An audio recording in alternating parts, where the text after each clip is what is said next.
Onda sobre miocardiopatia, onde nós temos 4 temas extremamente interessantes e que eu considero relevantes para o cardiologista pediátrico. A primeira palestra será sobre a importância da eletrofisiologia no tratamento da miocardiopatia. Quem irá nos falar sobre esse tema será o Dr. Rogério Andalaft, que é médico assistente do setor de eletrofisiologia clínica e arritmias cardíacas do Instituto Dante Pazanese de Cardiologia, responsável pelo ambulatório de arritmias cardíacas na infância e nas cardiopatias congênitas, médico assistente do setor de teleeletrocardiografia do Instituto Dante Pazanese e faculty do Pediatric Advanced Life Support do American Heart Association. Dr. Rogério. São 15 ou 20? Você tem Doutor 20 Isabel? minutos. 20, né? Aqui apareceu. Vamos. Não tá aparecendo. Cadê a menina? Então, muito bom. Bom, vamos falar um pouquinho sobre a importância do eletrofisiologista, né? E da eletrofisiologia no tratamento das miocardiopatias. O que acontece é que existem várias formas de tratar as arritmias cardíacas. A gente pode tratar de forma clínica, com medicamento. A gente pode tratar ela de forma invasiva, com procedimentos eletrofisiológicos. Ou a gente tem que estratificar o risco desse paciente morrer subitamente ou tratar essa insuficiência cardíaca com dispositivos como terapia de ressincronização. Vamos começar a falar um pouquinho sobre o tratamento clínico. E o tratamento clínico nas arritmias no geral, principalmente nas taquicardias que podem gerar miocardiopatias, por exemplo, taquicardiomopatias, a gente pode optar por reverter aquela arritmia que está incessante para o ritmo sinusal, ou a gente pode optar por controlar a frequência. A princípio, quando a gente analisa a fisiologia cardíaca, a gente observa períodos refratários absoluto, quer dizer, nenhum estímulo gera um novo potencial. A faixa azul, período refratário relativo, onde um estímulo de alta intensidade gera um novo potencial, e o período de suscetibilidade elétrica. Quando está no período refratário absoluto ou no período refratário relativo, nenhum estímulo habitualmente gera um novo potencial.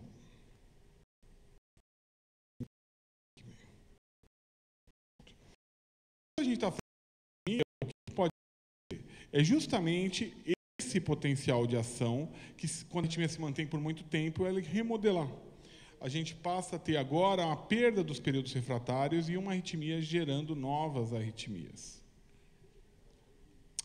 O que a gente tem disponível para utilização, principalmente pacientes que têm miocardiopatia, que têm disfunção ventricular, principalmente, são drogas poucas, beta-bloqueador e as drogas do grupo 3, que podem prolongar esse período refratário relativo e estabelecer a normalidade.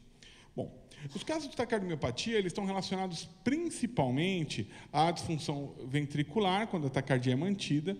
Existe uma relação causa e efeito nunca bem determinada, e a gente vai tendo uma perda progressiva dos sintomas de palpitação e o surgimento de um quadro de insuficiência cardíaca, que é clássico da taquicardiomiopatia. O controle da resposta ventricular ou o retorno ao ritmo normal permite que a gente controle a insuficiência cardíaca e também permite que esse paciente regrida ao grau de dilatação das suas cavidades, né? A taquicardia ela acaba gerando essa degeneração muscular por mudanças no próprio citoesqueleto, perda das reservas energéticas e deterioração da musculatura com áreas de fibrose. Esse é um levantamento de alguns casos do Dante Pazanese que mostra que, após a introdução do tratamento, a gente tem uma melhora significativa da função cardíaca.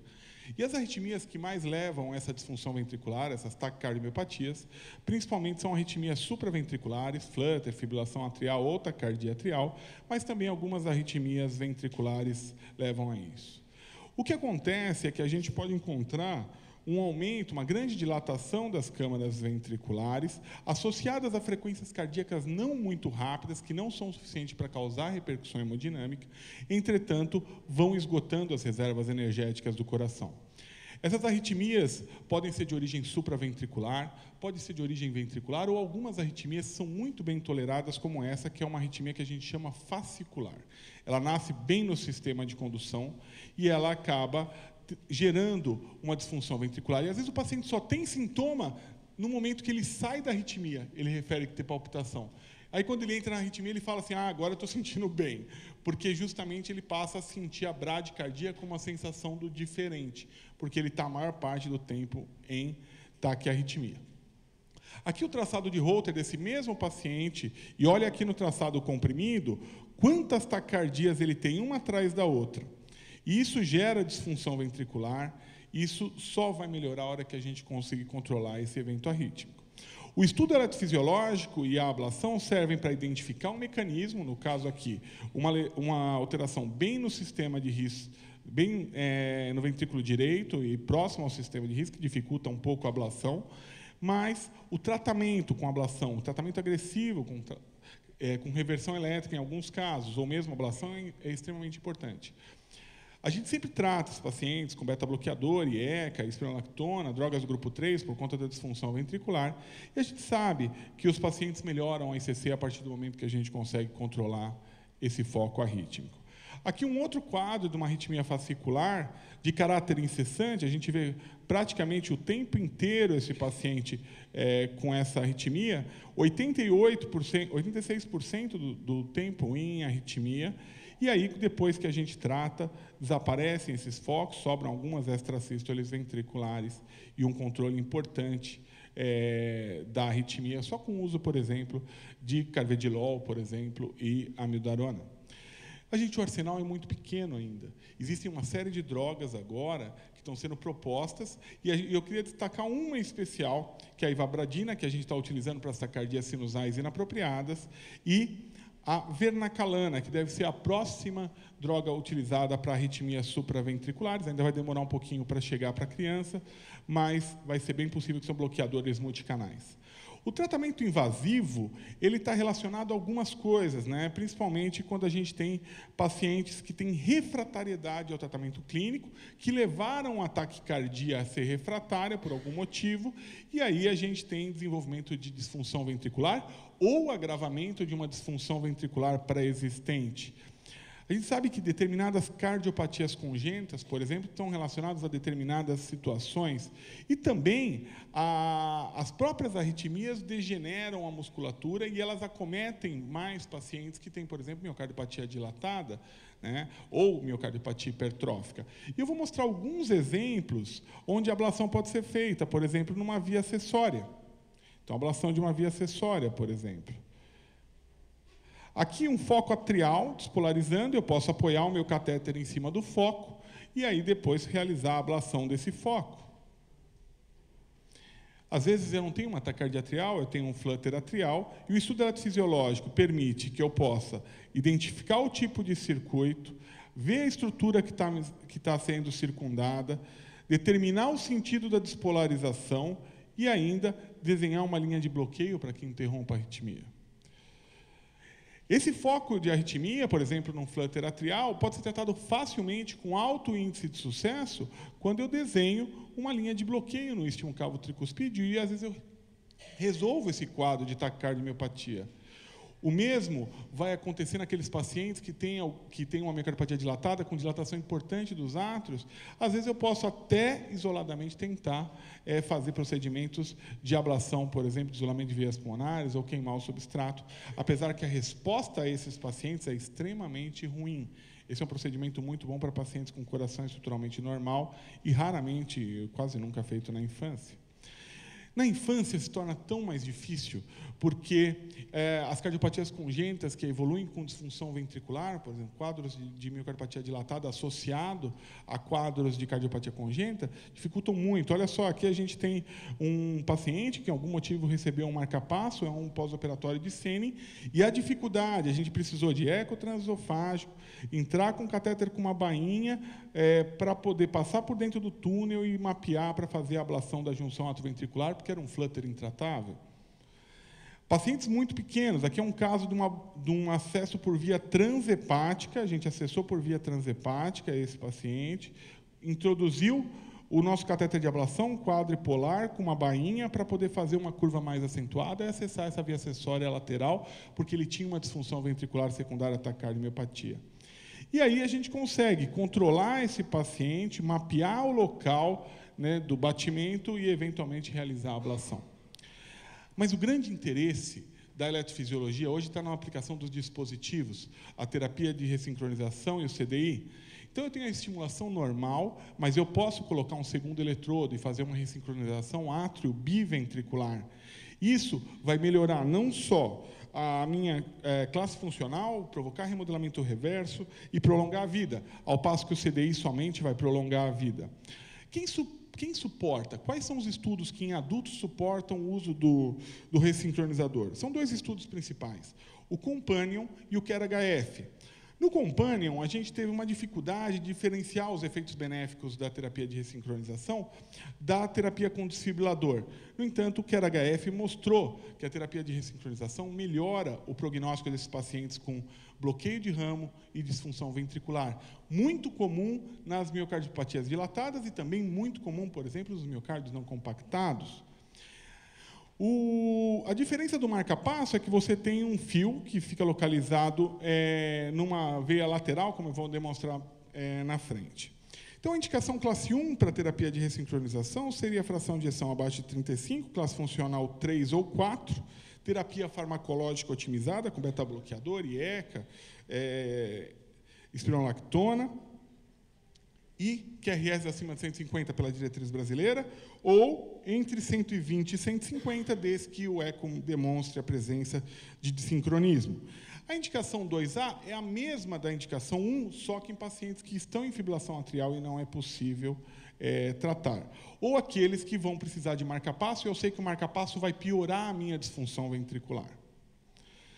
Quando eu penso na ressincronização, eu penso em remover todas as causas que são removíveis, evitar os fatores e drogas que estão piorando, por exemplo, hipotiroidismo piorando a disfunção, drogas que pioram a ICC ou a classe funcional.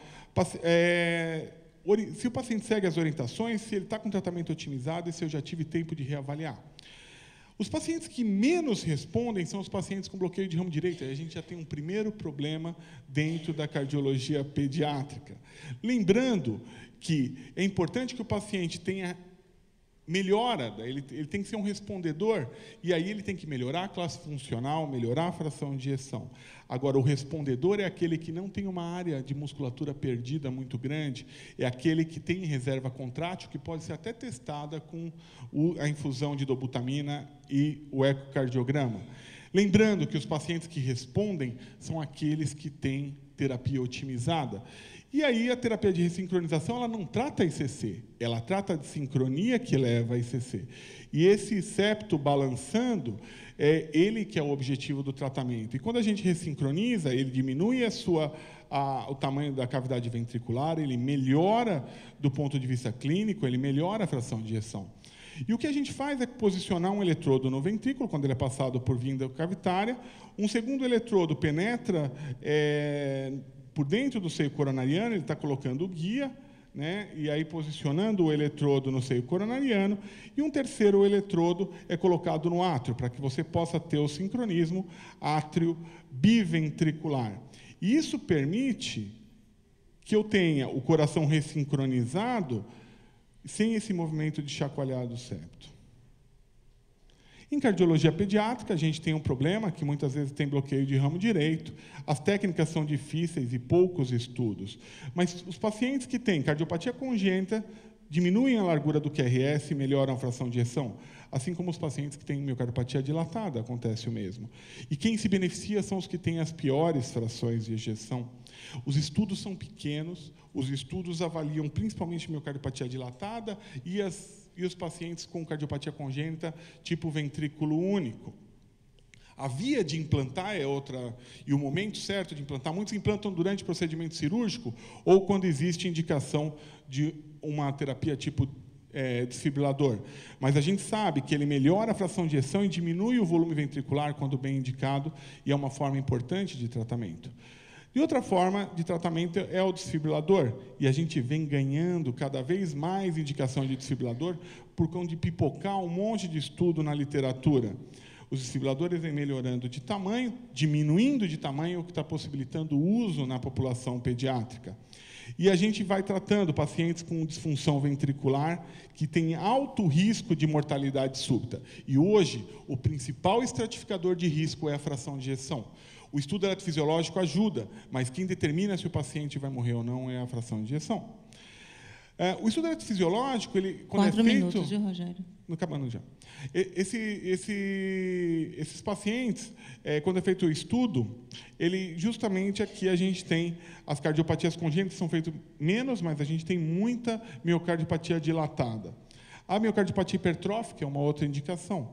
Grande número de arritmias, risco de mortalidade por diversos eventos arrítmicos, até fibrilação atrial paroxística. As grandes hipertrofias são de altíssimo risco. E um fator de risco desses já é o suficiente para indicar o desfibrilador. E não há indicação de estudo eletrofisiológico para esses pacientes. Porque eles podem ter falsos negativos e ele tem um evento na vida real com isso, e só o desfibrilador vai salvar. A gente está ainda longe do caminho ideal. Hoje, pacientes com profilaxia primária têm muito menos choques do que pacientes com profilaxia secundária, quer dizer, aqueles que já tiveram eventos. Outras miocardiopatias, tipo displasia de ventrículo direito, que a gente faz o diagnóstico por arritmias que localizam-se no ventrículo direito, infiltração gordurosa entremeada com tecido normal, que fragmentam o potencial de ação, dilatam o coração e geram arritmias ventriculares, que podem ter sempre essa morfologia, tipo bloqueio de ramo esquerdo. Esses pacientes com a ressonância magnética, eu fecho o diagnóstico e vou estratificá-lo com o estudo eletrofisiológico. Se ele induzir, ele ganha um desfibrilador. Se ele é profilaxia secundária, já teve evento, ele também ganha o desfibrilador. O miocárdio não compactado é outro problema.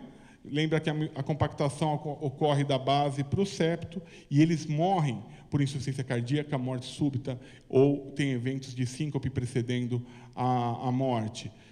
Aumentam a área cardíaca, entremeiam o fluxo no meio do músculo que faz formar trombo, tem bloqueio de ramo e muitas vezes merecem ressincronização e podem fazer taquicardias ventriculares não sustentadas.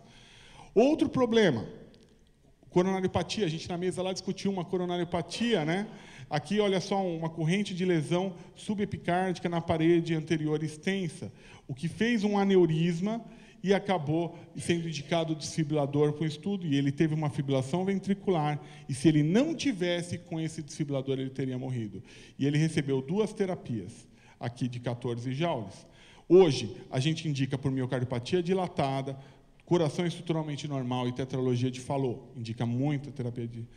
Agora, os corações normais são indicados pelas doenças eletrogenéticas. Um número muito grande de indicações na adolescência. Lembre-se, quando você indica um desfibrilador, ele não te tira a responsabilidade de dar o tratamento. E a melhor terapia é com amiodarona e beta-bloqueador, mas muito mais beta-bloqueador.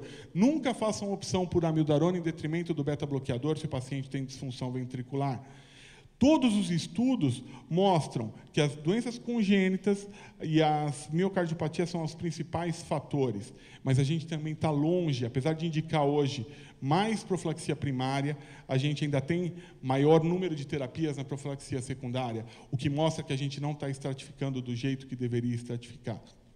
A gente precisa achar qual é o evento. Agora, realmente, a indicação classe 1 vai ser sempre para morte súbita ressuscitada, e na diretriz brasileira, como nas diretrizes internacionais.